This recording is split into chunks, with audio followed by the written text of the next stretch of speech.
with the intention to put it on the web towards the end of the semester. So, okay, great. It is now being recorded. I'm going to switch over to my screen here. Everyone can hopefully hear and see me. A couple more things that I will do. As per usual, I will be putting in the slide deck to the presentation in the chat box here. This one is going to be a little bit more involved in the sense that we'll be toggling between the platform, Zoom, and the presentation. So bear with me. I will be maximizing things, minimizing things. Things will go in and out. I think that everybody should have access to the presentation. It does have a couple of active hyperlinks for your convenience, but other than that, we will be just very loosely holding onto it. Hey, Angie, I just made a video. Hope that's okay. And let me then also share the screen real quick here. Okay, here we go. So I think everyone should be able to see it. And this is a presentation workshop webinar on interactive presentations and instructional videos with mmhmm, which is a newer platform that literally just came out in November.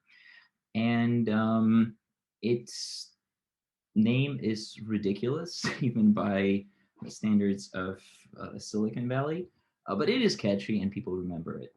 So as I was working on this presentation over the last couple of days, it kind of evolved. It started out as being framed as a tool that allows you to record instructional videos, but over time I realized that we can also pull it in a slightly more expanded direction. So I will try to introduce that as well. And that brings us to the outline of the presentation. So we'll do a very brief overview. I will then follow that up with a short demonstration that will hopefully give you a taste of some of the things that you can do with mmhmm. And then we will go into the nitty-gritty of the functionalities, the various different features that it has, and kind of how we can harness all that to create some pretty compelling and highly produced videos. Because indeed, that is what this platform was made for, right? The main idea behind it was to put something together that would allow for creation of professionally developed and highly produced presentations.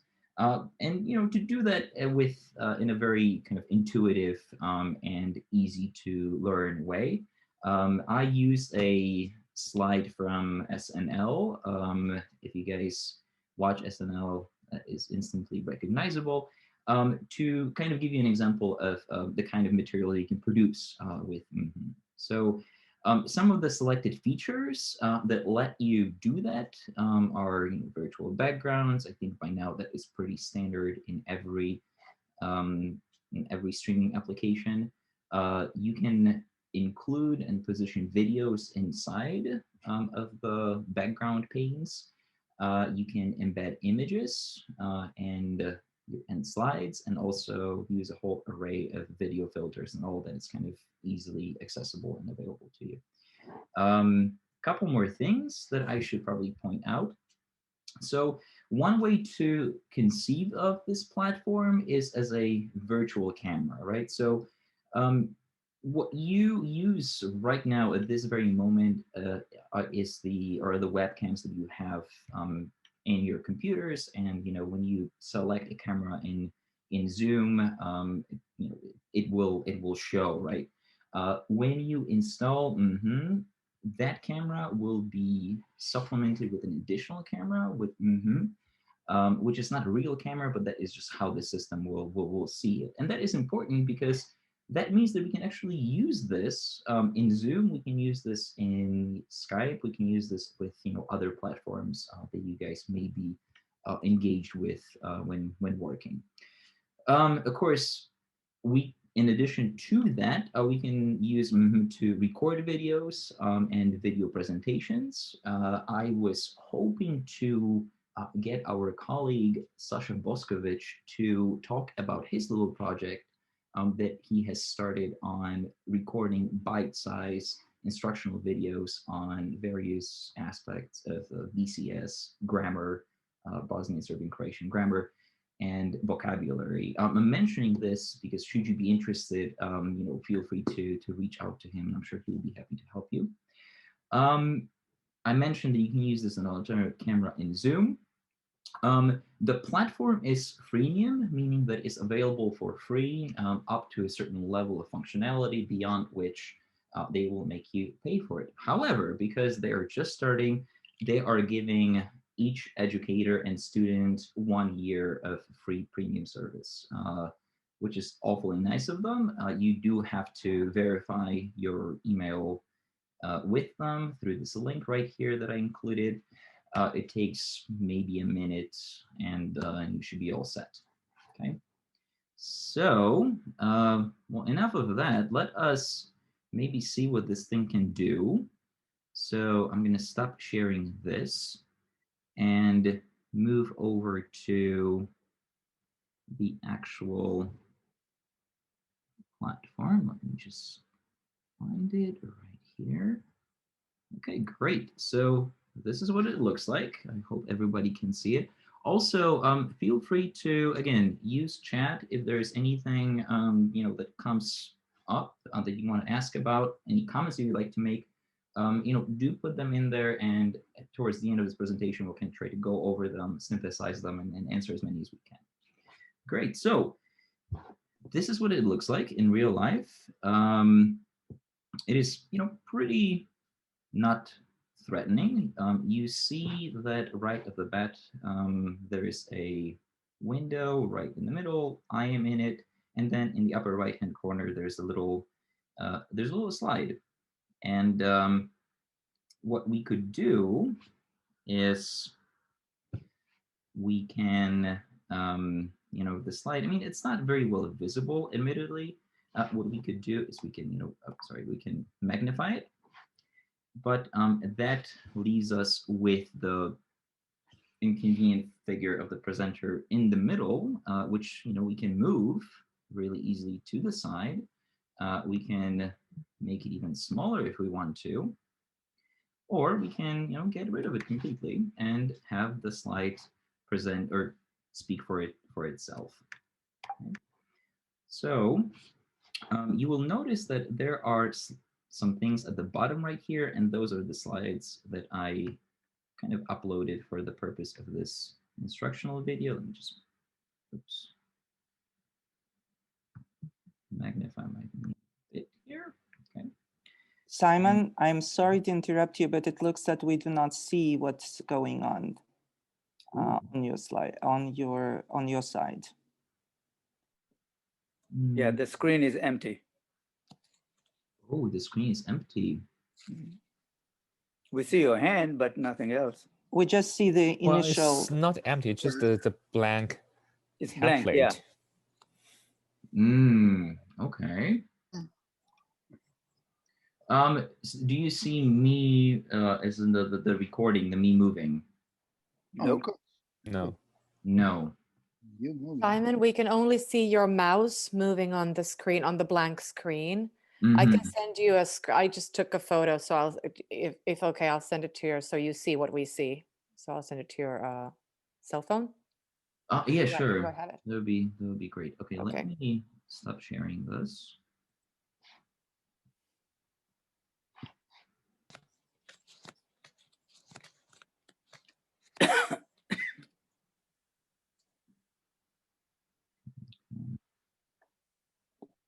That is new.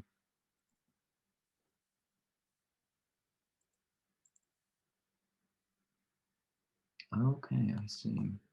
So you do see the actual screen, but there's nothing inside of it. Okay. Well, what I will do is I will try to demonstrate within Zoom. Hopefully you can see it now. Yes. Okay. So what you're seeing right now should be within the window that was blank, which is fine. We can navigate it like that. I'm not really sure why it stopped working. Okay. So just taking one step back, you see that there's the image of the presenter. There's a little slide right behind me, or technically to this side right here. I don't know how well visible it is, but we can always make it more visible by blowing it up full screen. And if it is the case that the presenter blocks or obscures the image, we can really easily move it. We can minimize it, or we can make me disappear completely. Okay. So those are just a couple things. I'm gonna go ahead and switch back. I'm gonna do a lot of switching today. I'm gonna go and switch back to right here, and the screen. I'm sorry. There's the blank in the middle, but you see that right at the bottom right here, there are a few slides, and those are the slides that I uploaded into the presentation. So let me go back to screen sharing right here, and you see how I changed the slide right there. One thing that we can do, so of course, in addition to displaying slides or static images, what allows you to do is allows you to also screen share, which is a very nice round way to share videos. And I did prepare a video right here, which I'm gonna demonstrate right there. So I'm not really sure if you can see it, but you should be able to see my browser and a video within it. If I hit play, Cześć. It should. Let's learn how to say hi and. There you go. You should get a sample of how to pronounce hi in Polish. Okay. So those are just a few things that you're able to do with it. Of course, if you are sharing it as a presentational, if you're sharing it via Zoom, then I guess it's clunky. But should you work it and use it on its own, it seems to be working pretty well. Yeah, Simon, we can see what you're doing behind you over your shoulder, but not in the image that you're sending as a presentation. So that's good. Okay, perfect.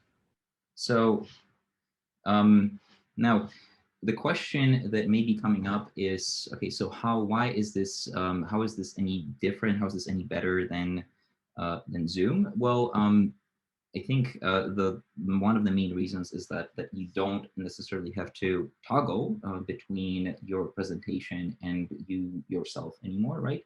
You kind of have everything in one image. When it comes to screen sharing itself, you always know what it is that you're sharing. So, with Zoom, sometimes we screen share, we accidentally overshare, we do our desktop, we do the application or window that we don't want to share. With this, you see what everyone else sees, which potentially allows you to save yourself from embarrassment. Okay, what I'm going to do now is, what I'm going to do now is switch to the regular camera, and I will share the screen again so that we can go over some of the functionalities.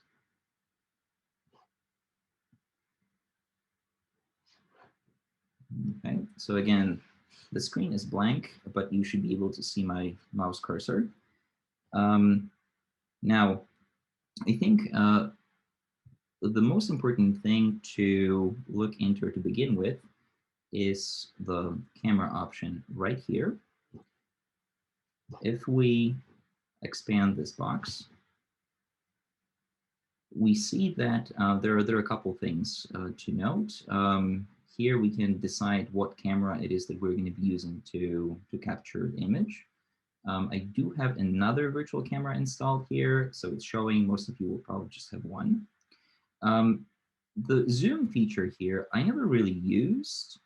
It allows you to either zoom in or zoom out of the presenter.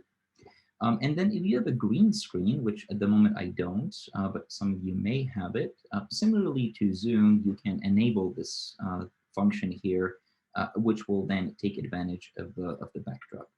And unlike Zoom, it allows you to toggle between green screen, between blue screen, then if you have different screen color, then you can also select that too.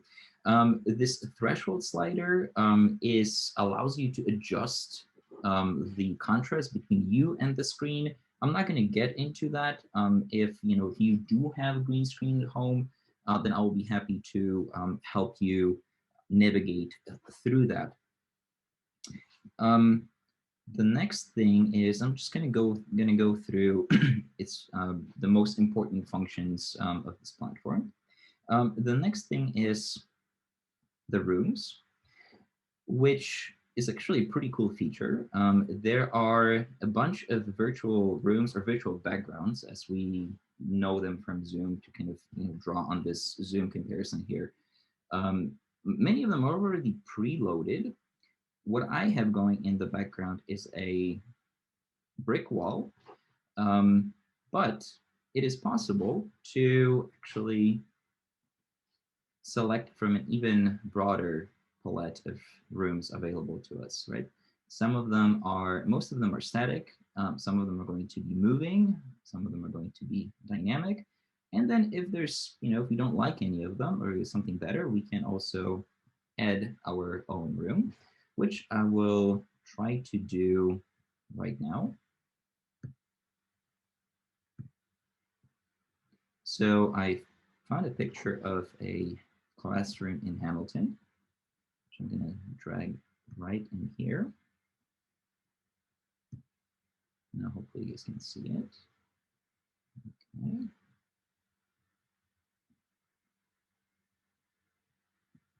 And close that here. And even though you can't really see it right now, I just selected that as a background, which I will share with you right now. Okay, so here you should be able to see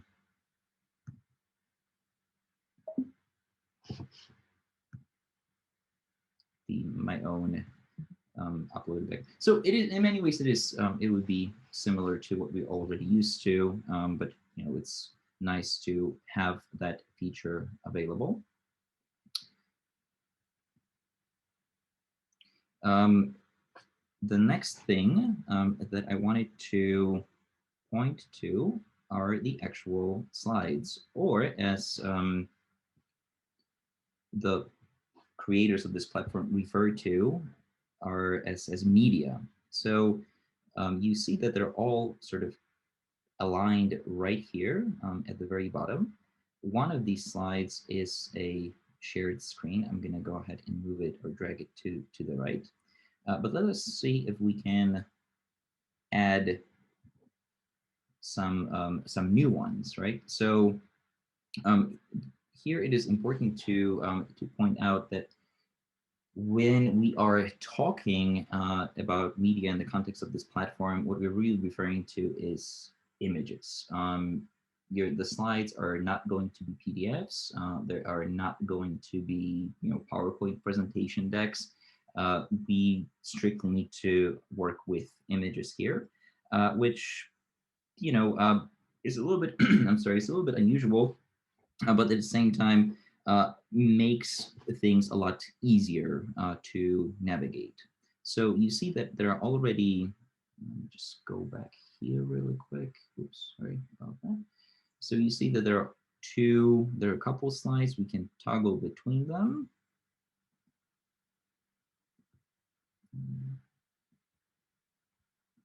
There we go.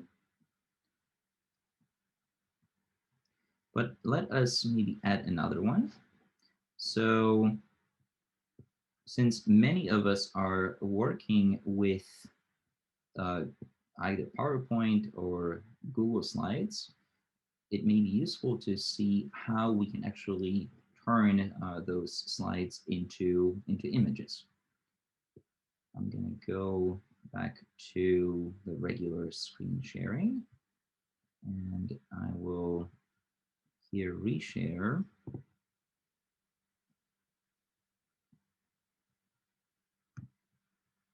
The browser where I have today's presentation open.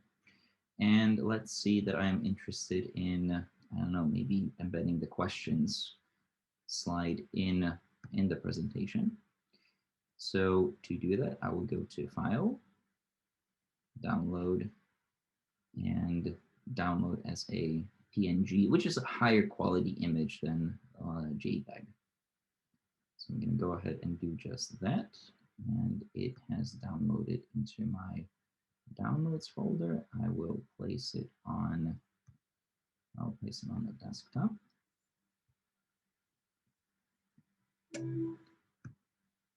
And then what I will do is switch back to, there's a lot of switching happening. Switch back to our window, add media. And from the desktop, I'm going to select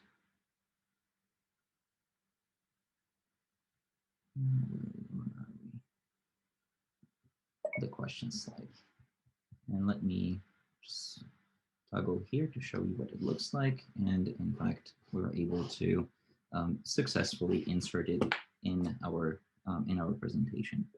So, you know, in many ways, it is all about, images. It is all about slides. I already kind of sort of demonstrated how we can share a video, but I will go ahead and maybe review that. So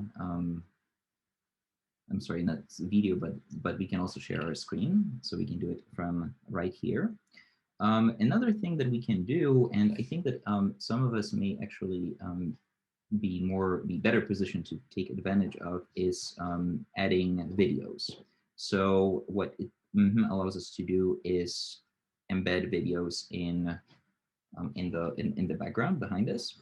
And we do it in a very similar way to how we embed images. Namely, we go to Add Media, and I already have a short video prepared on my desktop.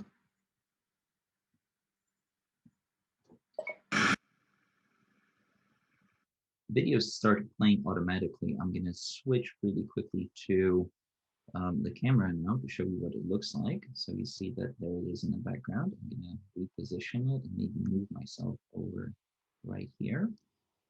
And I'll go ahead and. So of course, this is a video, a short video of a waterfall. You know, this could be replaced with other short videos. And you know, once we are done displaying said video as a slide, then we can toggle on to another slide or maybe go back a slide, whatever we feel like. Okay.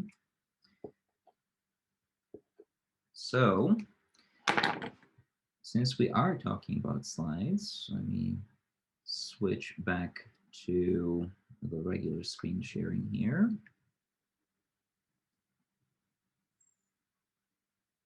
And okay, I guess you'll be able to see it. So offers you a couple options on how these slides, this content can be managed. By default, and I hopefully everyone can see me here, everything is positioned on the shoulder, so to speak, or everything is put in the shoulder position. If we don't want any slides visible, we can turn them off right here. which I suppose I will have to show you. So there we go. This would be me, the presentation without the slide. And as I pointed out before, we can also bring them full screen, which looks like this.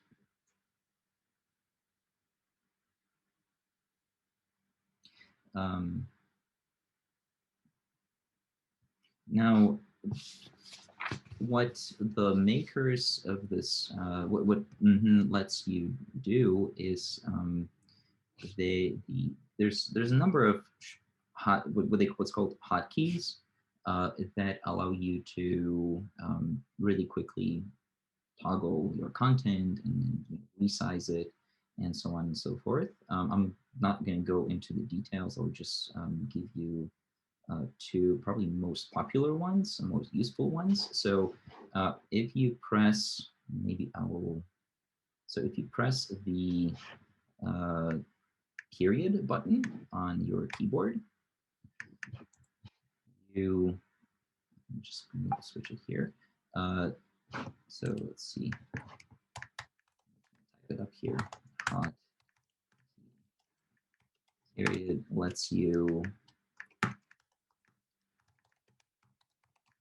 toggle between full screen and slide view, and then hotkey / makes the presenter disappear. So like I said, there are a number of other ones. Those are, I think, two that are most useful. And speaking of the presenter, the platform gives you a number of options on how to manage the presenter as well.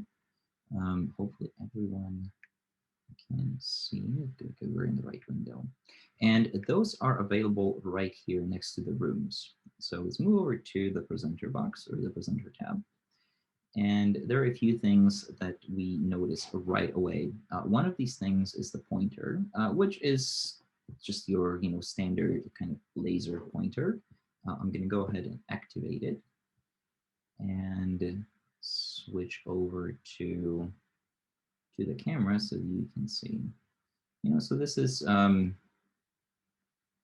pretty much exactly what you would expect. The one, so I have mine set to rainbow, but it can change from an array of colors. All of them available here. So I'm going to maybe reset it to blue. Right next to the pointer option, there's this away button right here, which is sort of a security lever. If there's anything that is happening in your background, or there's an emergency, or what have you, by pressing this button, you disappear. The presentation stops, and your viewers get an away screen. So let me demonstrate.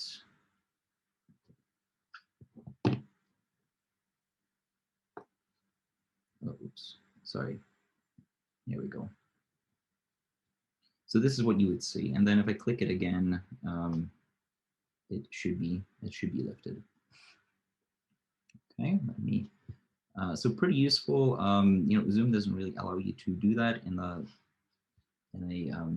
graceful way like that. Now, moving down the list, let me just turn off the pointer here. The next thing is the slider that controls the opacity of the speaker. So depending on how you set it, you can make the speaker more or less transparent. And let me demonstrate it right now. Okay, so you see right now I'm just kind of moving the slider back and forth. And as I do so, my transparency adjusts. I can't really think of a good application of this. Because if there's something that you really want your viewers to see, you just probably turn yourself off and make yourself disappear like this, rather than playing with opacity. But maybe, for some presenters or some of us, that may be useful.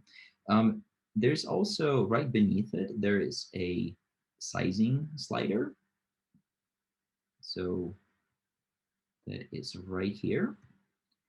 And that controls how big or how small one appears on the screen.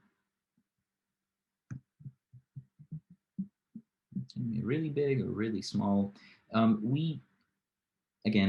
don't really use it very often because we can get a similar effect by simply mousing over the speaker and then dragging out the corners to make them bigger or smaller. Okay, let's see. Let me go back to our screen right here. Further down, there's the anchor function, which positions the speaker in a different corner of the screen. And if you want, you can also put the speaker in a frame, which is either a square or it could be a circle. I suspect this is something that would be useful if we have a really busy background and want our audience to just, focus on one aspect, just on our face. As you see, the picture adjusts, so the software does detect your face in that sense. I think it's pretty weird, so I'm just gonna make myself fully visible. Let me also actually show you how this works. So right now I am in full frame. Right now I'm in a square, and right now I'm being in a circle. And right now the circle sort of moves. And last but not least, there are a few features. Let me just go back here that I wanted to go over. They were added pretty recently. Those are effects. There are various filters that sort of impose on the presentation. They're fun to use. I can't think of immediate pedagogical value of them.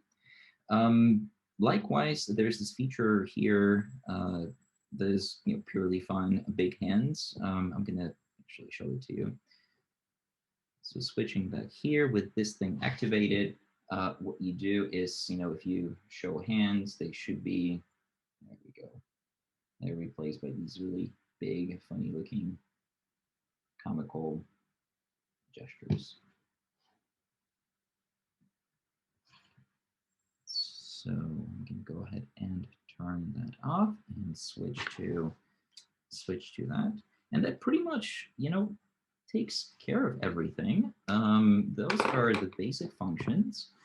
Like I said, pretty intuitive. Since the original sort of intention of this workshop was to conduct a recording presentation, let us launch into that functionality. So I'm gonna go ahead, and you see that the record button will be in the upper left-hand corner of the screen. If we click on it, it will expand, giving us two options, well, three options technically, but two of them are for recording. We can select an interactive recording, or we can record locally to file. If we choose the latter option, we just get a file at the end of our presentation. Then we can then open, edit, cut, modify. And if we want to, we can put it on the web, either on YouTube or if we use Panopto, that is also an option. As far as the interactive recording goes, that is something that is proprietary to mmhmm. And I am hesitant to actually demonstrate either one of these options right now because there's already a Zoom recording going on where we're recording this webinar, so I don't want to crash my system. But what essentially what this interactive recording does is it records the presentation in the cloud. At the end of the process, it generates the link, which you can then share with your students. The presentation remains on mmhmm's server, and in that, and it gets, so it remains there, it's stored there, but it also is indexed. And what I mean by that is every single slide that you put forth, that you display during the presentation, serves as a little bookmark throughout the whole presentation, so that if your students are, interested in a specific section of the video, of the clip, they can just click on that slide, on that bookmark, and it will display the video that is associated with it, or in other words, that includes that specific slide in the background. So pretty useful, depending on whether this is something that you think your students would appreciate, or if it fits your teaching style. That may be something to consider. The last thing that I wanted to introduce is the Copilot feature, which pretty much stands for what it says. So by enabling it, you can have another person present with you and co-present with you. What happens when we toggle it, it generates a link that we can copy and send to the person whom we want to co-present with. The requirement here is that we need to, so the other person has to have installed on their system. But if they do, and once they open that link, they will have access to all the slides. They will be able to add their own slides to it. And if you if you co-present, which I don't know if you do, but oftentimes we do have guest speakers, or just guests in general in our classes.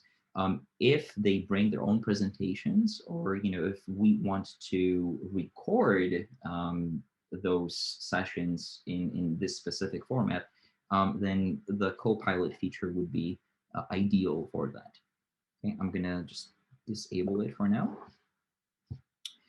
And last but not least, you noticed how I have been switching from the sharing of this interface to the actual video stream that is being generated by it, like this. And that is due to being a virtual camera in and of itself, like I mentioned at the beginning of the presentation. Once we have it installed, we can select it in various various apps that we use for streaming.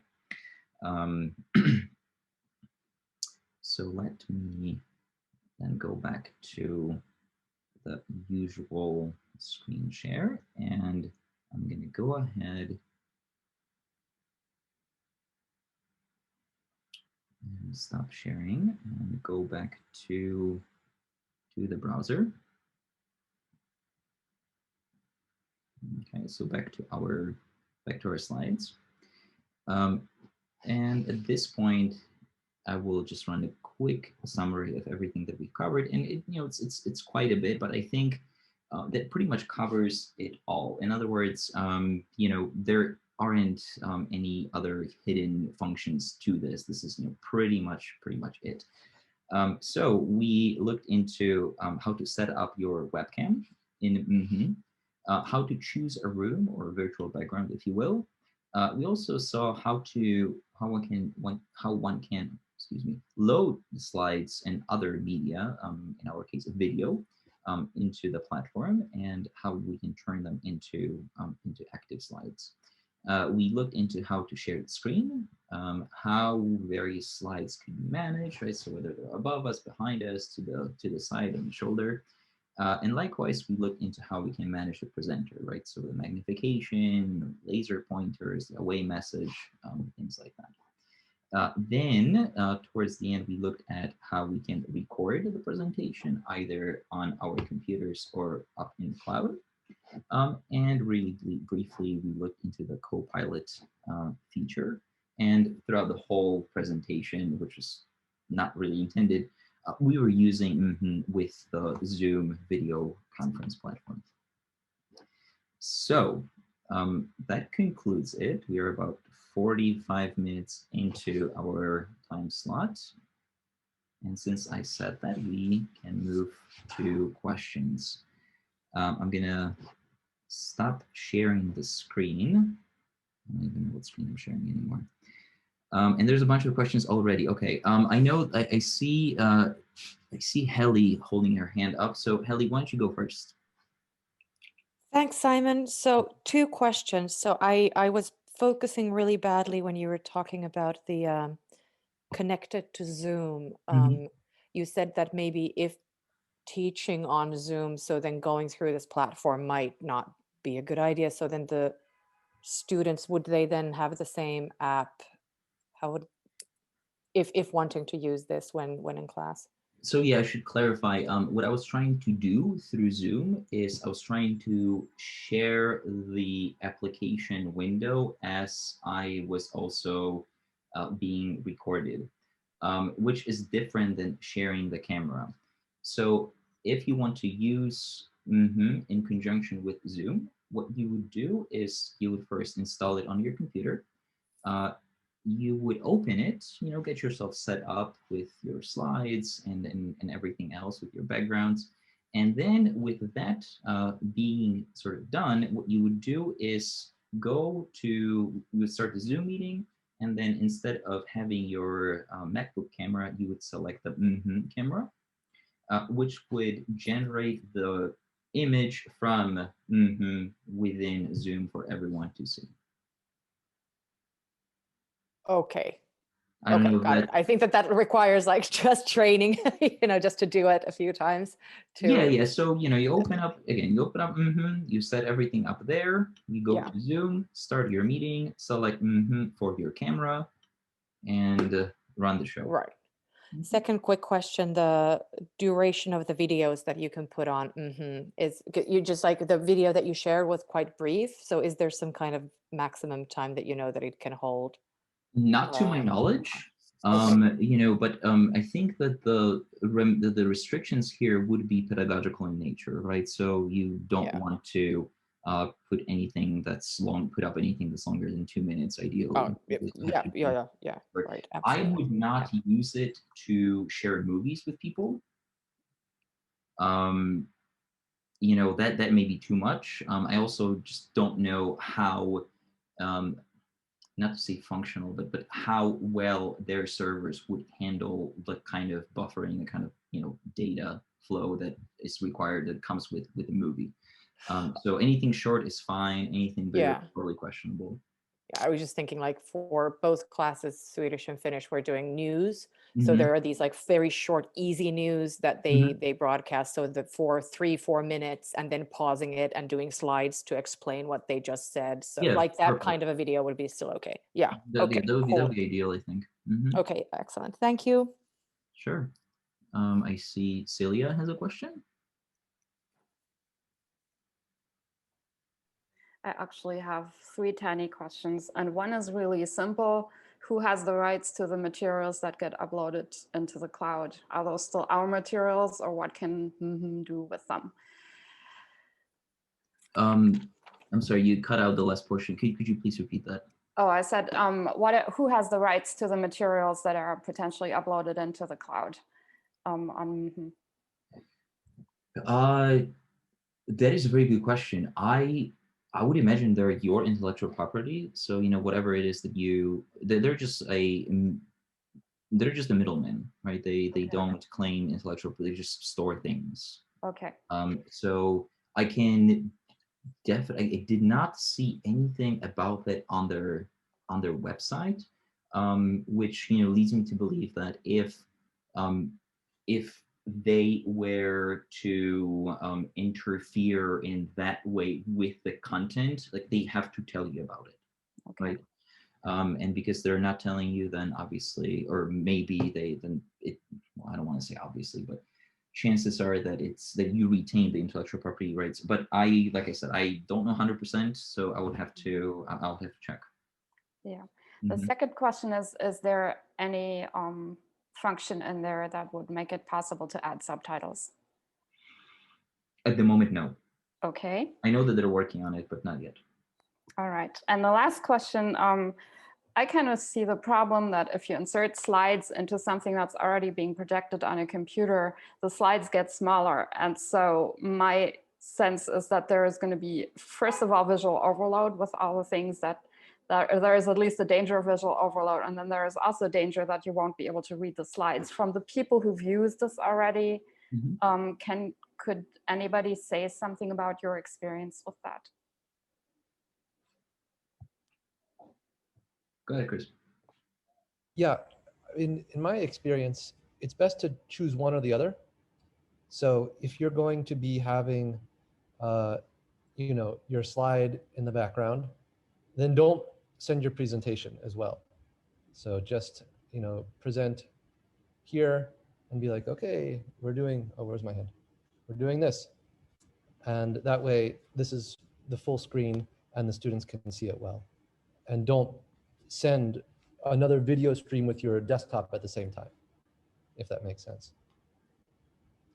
Yeah, but at the moment, this is already too small for me. So, I mean, my experience is even on Zoom, people often have their slides so full that it gets too small when you screen share. And so I'm just worried that another element in the window, like a speaker, is going to exacerbate that situation.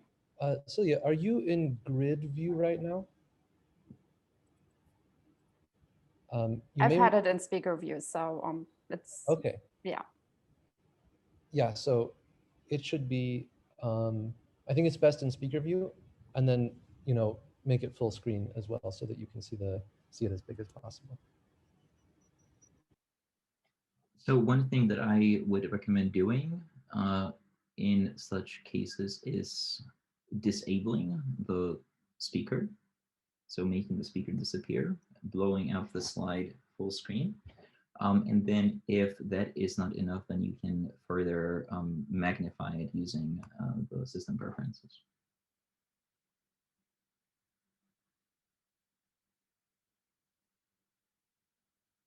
Okay.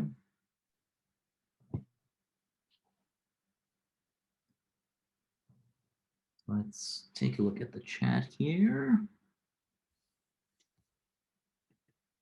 Blank slides, blank slides. Okay, we fixed that. Good. Anything else?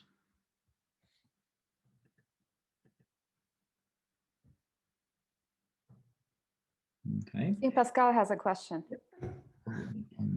Go ahead, Pascal. Okay. Yes, so I noticed that when the speaker moves, the image becomes very unstable. So I guess it's better if the speaker doesn't move or moves as little as possible. Because as soon as you do this, I mean, then the image behind becomes like visible, I mean, whatever. So it's not perfect.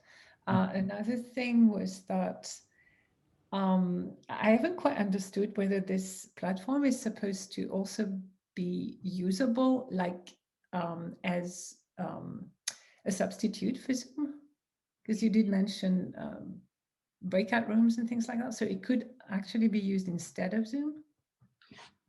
So let me start with the last comment. It cannot be used instead of Zoom because it doesn't allow you to connect to people. It doesn't stream content. You can use it within Zoom as a camera. Okay. Okay, and so I suppose just to answer Celia, since it does modify the image, basically, you would probably have to learn how to use it for best effect, basically, you know, learn where to position yourself, where to position, what size is best when you're showing a certain type of slide. So like every other tool, I suppose you would have to sort of experiment and see whether some settings make more sense than others. So I guess that would probably work. I mean, it's a pretty nice, I mean, pleasing aesthetically, you know, more than acceptable, you know, tool. It can be pretty good, but then if you're using it in Zoom, it means that you're appearing, I mean, the speaker is appearing in the window, and also if you're using, you know, the view option, you're also seeing I mean, it's just like you would presumably appear as a speaker also in Zoom. Okay, I see. I understand the question. So is this really necessary? I mean, right. So if you were to use this as in Zoom, right, as a camera, then you would appear in the same way as in the speaker box, and then the content will be a reflection of that, right? So you would have two streams that are the same. That are you okay? Well, which you detail. My last question, I think, is probably more interesting. Can you use with Zoom to create like a video blog presentation? How long does this thing live on the cloud? Can you reuse it, import it? Because I mean, it looks like you can create a pretty professional looking presentations for a video blog. It could be a pretty good tool. Is that possible or not? Yeah, it is certainly possible. You can, so once you are presenting in Zoom, you can, just like you're doing right now, record everything that you are sort of funneling through Zoom, right? So that would include the presentation, and depending on the setting that you choose within Zoom, you can save it on your computer or in the cloud. For that matter, you can do the exact same thing directly from that platform.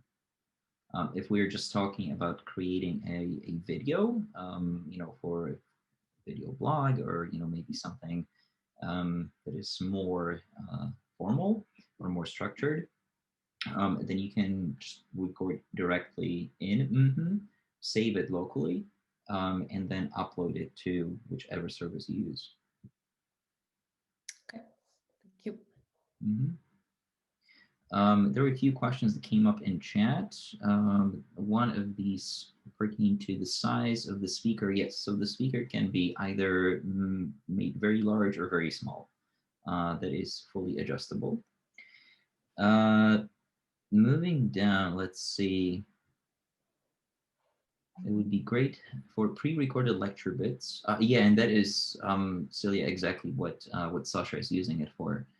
In class, I think it might just be an added distraction. You know, possibly. I don't teach, haven't used it in class, but I would be really curious to see if it works, how well it works. You know, what doesn't work about it if it's used in class. What if students use the tool, weather forecasts, newscasts along the lines of observation questions, a brief tour with a video playing in the background? Yeah, that is, you know, totally possible. Again, the platform is available for a year for free to anyone who has a .edu email account. You know, so if we are thinking about creating or having or assigning a project for our students that, you know, it's like a forecast or, you know, maybe a newscast, something like that, this would be perfect for it. And that would be all that I have in the chat box. We are 3 minutes. We're almost at the end of the hour. Let me see really quick if anybody else has any questions here. Yeah, I have a question. Go ahead, all. Ella. I have several questions, and so we have been talking about using this platform within Zoom. Do I understand it correctly after you answered, I think, either Celia's or Pascal's question, that it can be used on its own? Yes. Yes. The second one, thank you. If we use it on its own, you say that it is for a year. What happens afterwards? Because I can see right away the use for it of pre-recording something that could be done asynchronously for students. But of course, I would like it to be saved somewhere beyond the year, whether it be my creation, or an instructor for students, or students for their presentations or something. Do you know what's afterwards? It becomes we will need to pay for it. So after a year, so anything that you record over the course of that year stays with you if you save it on your computer, right? That's yours. You know, and you can then reuse it, play into the future. If you use their cloud service, so in other words, if you create material with and rather than saving those videos locally on your computer, you decide to put it on their server, then after a year, you lose access to that server unless you continue with paid subscription. And the same will go for some of the features, some of the functions. Thank you so much. One more question. Using it within Zoom, the way you used it today, the problem that you had today, is it one that could occur when we just use it the same way? No. There was a different reason for it today. What I Okay, was thank trying you. to do is I was trying to share, was trying to use Zoom to share the application window of which worked earlier today, but it just stopped generating the picture. If you use it with Zoom as a virtual camera, you will not run into problems like that. And you said that we can choose, there is an option of different cameras, a variety of cameras. Which one, is there any reason to choose one over the other? What will be an easier and more straightforward way, so a camera to use? So if you're working with Zoom, and if you want to use you have to choose the camera. If you're working with then you can choose whatever camera you works best for you, right? So by default, it's going to be the webcam that you have in your laptop. If you have another camera that's maybe better connected to your computer, it will also appear in a dropdown as an option. Thank you so much. Okay, Pascal is next. Go ahead real quick. Yeah, it was just to follow up on what Ala said. For the moment, it's free, or is there a free version that is fewer features and a paying version that is more complete? Is the free version supposed to last for longer than 1 year, or is it just a hook? So the short answer would be yes to all of it. What happens is if you were to download it now, you would by default download the free version, right? If once that happens, and if you want the full premium version, you would need to verify your Columbia EDU account, which you can do by following the link that I included in the slide deck. And then you have access to the full version for a year. After that year elapses, you're given a choice. You can either continue with the premium version by paying a monthly subscription or annual subscription, or you can still have access to the platform, but with fewer options. Fewer being? You won't have access to the cloud recording, some of the some of the rooms may not be there. Certain functionalities will be limited. Okay, there's one more thing here, but before I tackle that, I would like to just really quickly go over the things that we have scheduled for this and then a bit of next week. So this Friday, we are having our second colloquium for this semester, which Chris will say a few words about. Yeah, thanks, Simon. Very quickly, so on Friday, we are going to talk about the topic of the digital divide in the language classroom. And I know that we've all experienced how our students have different levels of access to the internet, different kinds of equipment, but also familiarity with applications, being in different time zones, and even deeper things like generational and cultural attitudes about technology and the use of it in the classroom. So our two questions to tackle on Friday in a conversation that we'll have are, what are the digital divides that you've encountered in your own teaching? And how have you addressed these challenges, either successfully or unsuccessfully? Thanks. Sure. Thanks, Chris. And then next Wednesday, so in a week, we will continue our workshop series, and by popular demand, we'll return to Flipgrid. We are in the process of organizing the content for that presentation. We are hoping to draw on some of our graduate students. who are doing interesting things with Flipgrid, you know, if we're successful, we'll bring them in, and so you can hopefully share some of their projects with us. And this would be all for today. Before you leave,